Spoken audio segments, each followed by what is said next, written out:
Halo pemirsa GPR TV, dari Sabang sampai Maroke dan Indiangas hingga Pulau Rote. Bertemu lagi bersama saya Mona Azari Nisak dalam program Kominfo Dioso. Halo pemirsa GPR TV, dari Sabang sampai Maroke.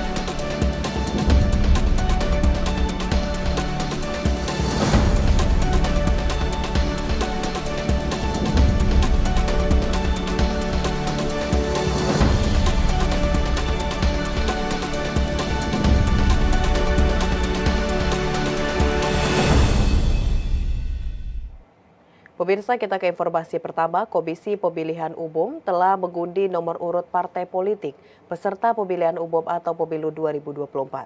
Dari 17 parpol peserta pemilu, hanya ada 9 parpol yang nomor urutnya diundi dan 8 parpol lainnya menggunakan nomor urut lama pada pemilu 2019 lalu.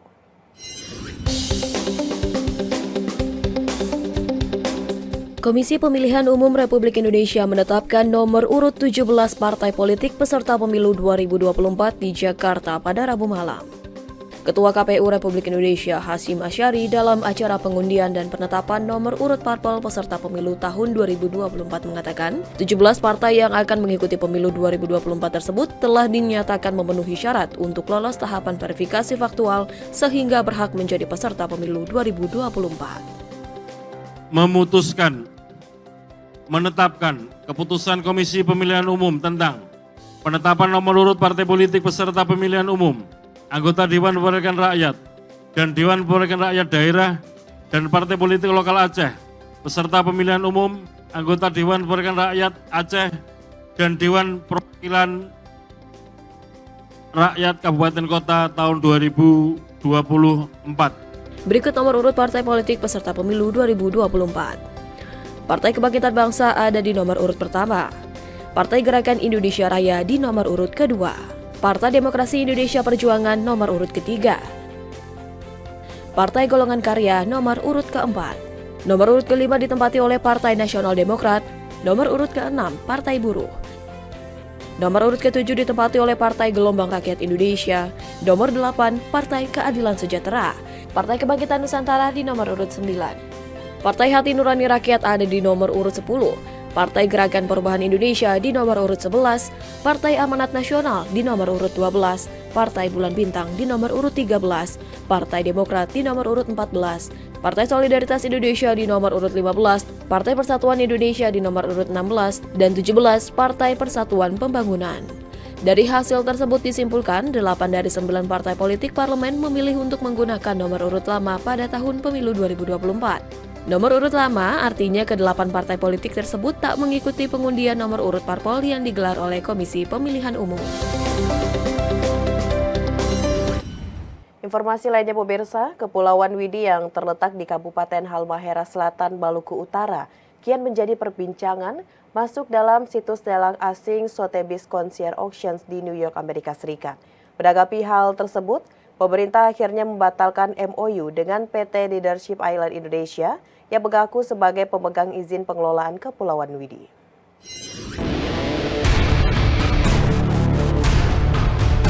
Menteri Koordinator Bidang Politik, Hukum, dan Keamanan Mahfud MD usai rapat koordinasi lintas kementerian dan lembaga mengatakan, pemerintah membatalkan nota kesepahaman bersama dengan PT Leadership Island Indonesia atau PT LII terkait pengelolaan Pulau Widi lantaran tidak sesuai dengan prosedur yang berlaku dan isi MOU tidak pernah ditepati oleh PT LII. Sikap pemerintah ini menyikapi rencana PT Leadership Island Indonesia mencantumkan Kepulauan Widi dalam situs lelang asing, yakni Sotheby's Concierge Auction yang berbasis di New York, Amerika Serikat. Selain itu, Menko Mahfud menegaskan bahwa Menteri KKP sampai saat ini tidak pernah mengeluarkan selembar surat izin dalam MOU yang telah dibuat pemerintah daerah dengan PT LII. MOU sebelumnya dibuat oleh pemerintah Provinsi Maluku Utara dan pemerintah Kabupaten Halmahera Selatan dengan PT LII soal pemanfaatan Kepulauan Widi. Seiring pembatalan itu, pemerintah akan kembali membuka kemungkinan untuk siapapun yang akan melakukan investasi pemanfaatan pulau tersebut. Serta pemerintah akan membentuk satuan tugas untuk meneliti izin pemanfaatan atau investasi yang dilakukan di pulau-pulau terluar. Telah dibuat MOU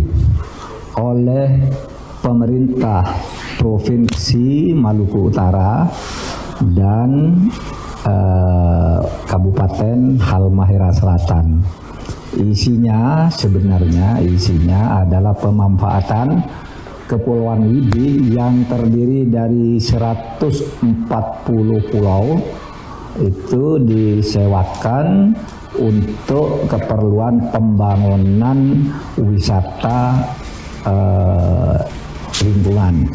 Pemerintah juga dalam waktu dekat akan membentuk Satgas untuk meneliti kembali pulau-pulau terluar kita di daerah-daerah atau di provinsi yang berbentuk kepulauan yang terdiri dari banyak pulau-pulau, karena mungkin saja ada pemanfaatan atau investasi yang tidak sesuai dengan aturan, baik prosedurnya maupun isinya.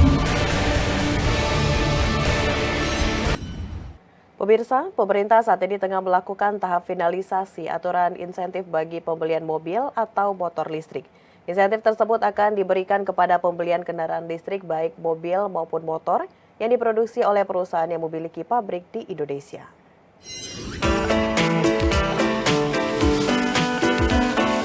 Percepatan program kendaraan listrik akan mendukung pengurangan impor BBM dan meningkatkan ketahanan energi nasional. Dengan pemanfaatan kendaraan listrik ditargetkan meningkat signifikan sekaligus mendukung target net zero emission di tahun 2060.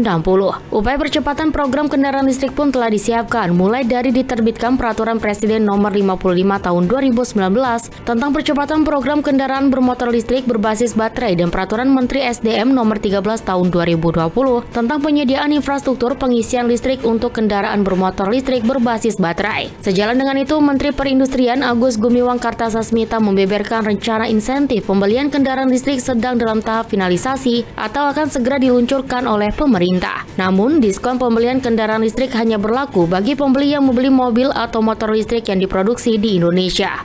Untuk pembelian mobil listrik akan diberikan insentif sebesar 80 juta.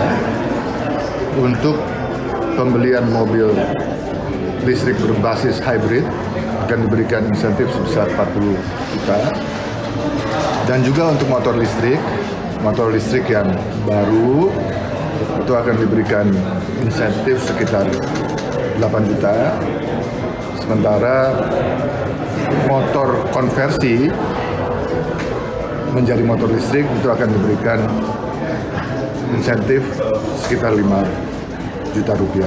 Dengan insentif tersebut diharapkan memberikan berbagai manfaat bagi pengembangan industri kendaraan listrik, yakni Indonesia memiliki nikel dengan jumlah cadangan terbesar di dunia, sehingga Indonesia dapat mengembangkan baterai kendaraan listrik dengan nikel sebagai bahan bakunya. Kedua, peningkatan kendaraan listrik dapat membantu negara secara fiskal karena akan mengurangi subsidi bahan bakar fosil. Ketiga, yakni insentif ini akan membuat produsen mobil atau motor listrik lebih cepat dengan realisasi investasi di Indonesia.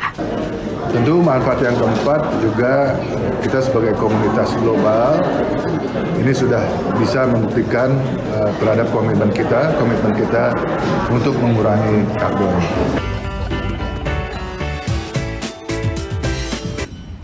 Menteri Kesehatan Republik Indonesia Budi Gunadi Sadikin resmi mengevaluasi bantuan biaya hidup atau BBH program internship kedokteran 2023. Sebulan sempat beredar BBH dokter internship yang berpraktik di daerah terpencil sebesar 1 juta rupiah.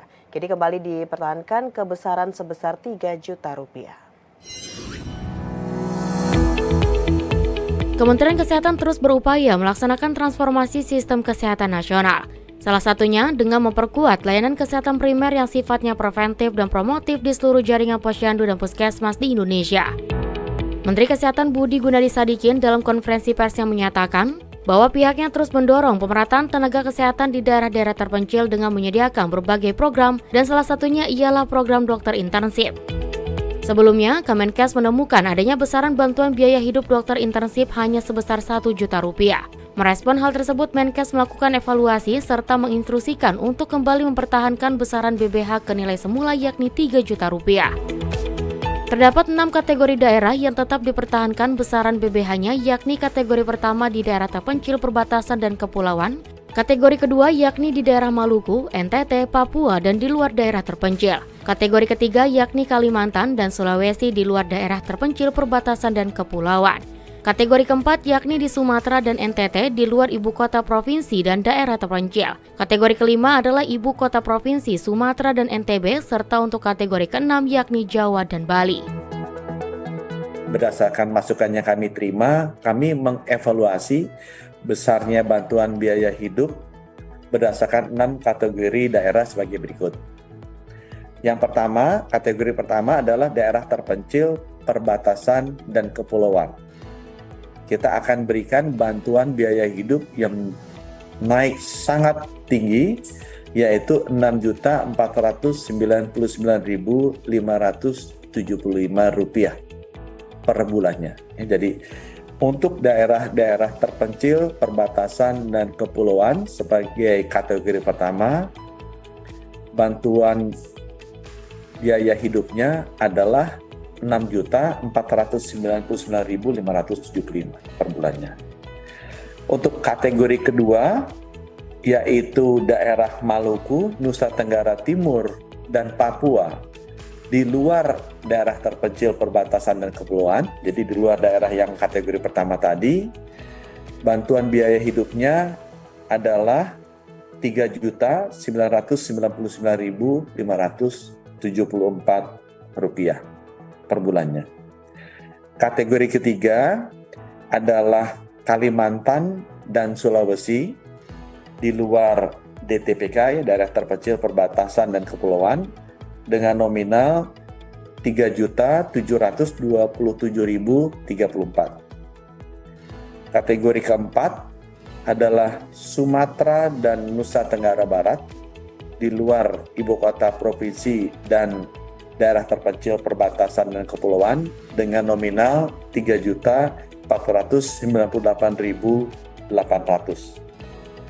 Kategori kelima dan kategori keenam, kategori kelima adalah ibu kota provinsi di Sumatera dan NTB, sedangkan kategori keenam adalah Jawa dan Bali, nominalnya sama, kita pertahankan seperti sebelumnya, yaitu Rp3.241.200. Pemirsa, setelah jeda kami akan kembali dengan berbagai informasi lainnya. Tetaplah bersama Kominfo Newsroom.